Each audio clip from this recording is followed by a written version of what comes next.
E tendering के विरोध में एकजुट होकर पुन्हाना बीडीपीओ कार्यालय में सरपंचों ने दिया धरना। आपको बता दें कि हरियाणा प्रदेश के सरपंचों के साथ अब नुहू जिले के सरपंच भी एकजुट होकर ई टेंडरिंग के विरोध में उतरने लगे हैं। ई टेंडरिंग के विरोध में नवनियुक्त सरपंच यूनियन के प्रधान शाकित की अध्यक्षता में पुन्हाना खंड के सरपंचों ने सोमवार को धरना प्रदर्शन किया।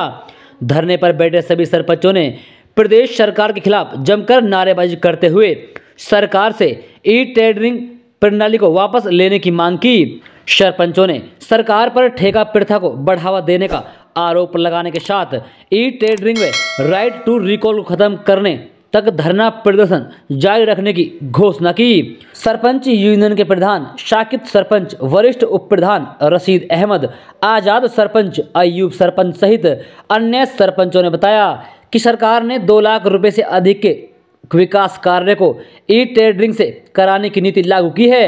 इसमें विकास कार्य को सरपंचों से न कराकर ठेकेदारों से कराया जाएगा।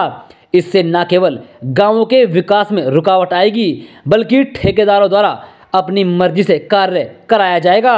उन्होंने बताया कि चुनावों के दौरान गांवों में विकास को लेकर जनता से किए गए वादे भी पूरे नहीं हो पाएंगे। 2 लाख में गांव के एक रास्ते का निर्माण भी ठीक से नहीं हो सकता। बाहरी ठेकेदारों द्वारा गांवों में अपनी मनमर्जी से कार्य कराया जाएगा, जिसके बाद वह उस कार्य को देखने तक नहीं आएंगे, जिससे गांवों की जनता का सरपंचों से भरोसा उठ जाएगा।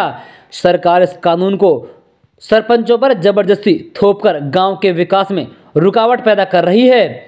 उन्होंने बताया कि गांव के सरपंचों को अपने गांव की विकास कार्य की ज़्यादा जानकारी होती है।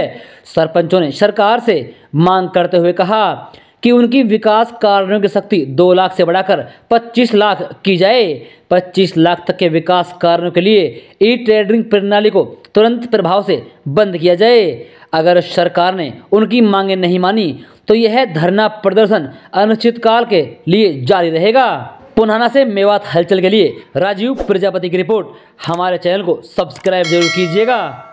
जो सरकार ने टेंडरिंग का जो मामला जो सरपंचों के ऊपर थोपा, जो सरपंचों का जो अपना मामला था उस पर जो सरकार ने टेंडरिंग का वो लगाया है, उसको लेकर ये सभी सरपंच एकजुट होके नहीं अपने यहाँ पर ब्लॉक में बैठे हैं धरने पर। और एक जो राइट टू रिकॉल का जो मामला जो करा है उस पर इन दोनों मांगों को लेकर हम अपने ब्लॉक में सभी सरपंच अपने यहाँ पर मौजूद हैं। क्या नुकसान है सरपंचों को जो है स्कीम जो लागू की सरकार ने? इससे सरपंचों को नुकसान क्या, जो गांव के जितने भी जो भी काम है, कोई भी ठेकेदार आया क्या काम करेंगे, सरपंच गांव के काम की जितनी जो नॉलेज है वो सारी सरपंच को है और सरपंच ही उसको अपनी देख रेख में सरपंच करेगा तो उसको वो बेहतर रहेगा। ठेकेदार आए चले गए, काम पड़ा रहा पीछे को, कौन देखने वाला है उस चीज को। बात करें धरने की तो कितने दिन रहे आपका जो ये रहेगा? जब तक सरकार इसको दोनों उनको वापसी नहीं लेगी जब तक हमारा धरना चालू रहेगा। दोगे आगे अगर मांगे तो नहीं होती? हमारी मांगे हैं, सरकार ने जो है ई टेंडरिंग और राइट टू रिकॉल लेके आई है, इनको जब तक वापस नहीं लेगी हम तब तक अनिश्चितकालीन धरने पर बैठ रहेंगे। सरकार तो कहती है कि पूरा काम विकास होगा गाँव में, कोई विकास में कोई कमी नहीं आनी चाहिए। विकास कैसे होगा जी? जो ये सरपंच गांव का विकास सरपंच करता है, ठेकेदार तो आए कोई काम है करके नहीं लापता हो जाएंगे।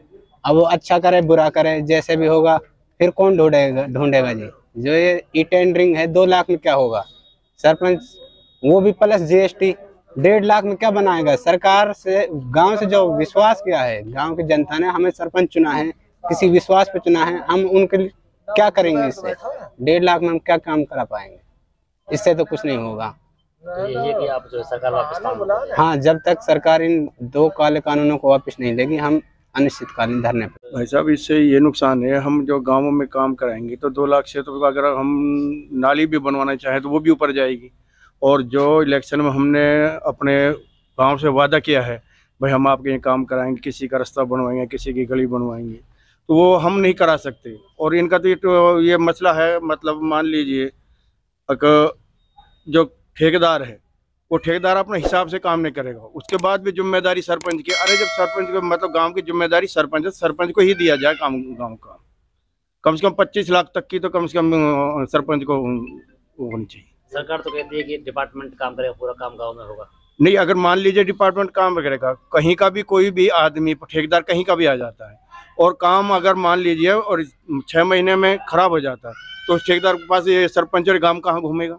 अभी मेरे गांव में मतलब जो पिछले 5 साल में, वो 5 महीने पहले वो बनी है अपनी आंगनबाड़ी, 2 आंगनबाड़ी बनी है, दोनों आंगनबाड़ी धरेशायी हुई पड़ी है, गिर के नहीं नीचे पड़ी है दोनों, उनमें माल ही नहीं लगा। अब बताओ किसको, अब कहाँ जाए, ठेकेदारों को कहाँ ढूंढे, मिल ही नहीं रहा ठेकेदार, दोनों आंगनबाड़ी बिल्कुल रिजेक्ट हो गई।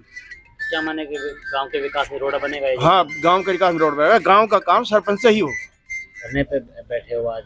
धरने पे हमारे गांव के, यहाँ हमारे ब्लॉक में 49 पंचायत, 49 के 49 सरपंच धरने पे बैठे हैं। और जब तक ये सरकार ये काला कानून नहीं लेगी, जब तक हम धरने पे बैठे रहेंगे। 2 लाख के जो जब, हाँ, ये 2 लाख तो कुछ है ही ना। जो हमने अपना गांव में आश्वासन दिया, जो पब्लिक ने हमें वोट दिए, तो उसकी वजह से हम धरने पे बैठे। हम क्या दिखाएं, क्या मुंह दिखाएं गांव में जाके, क्या कराएं हम जब तक भी ये काला कानून वापसी सरकार नहीं लेगी, ई टेंडरिंग का, जब तक हम धरने पे बैठे रहेंगे।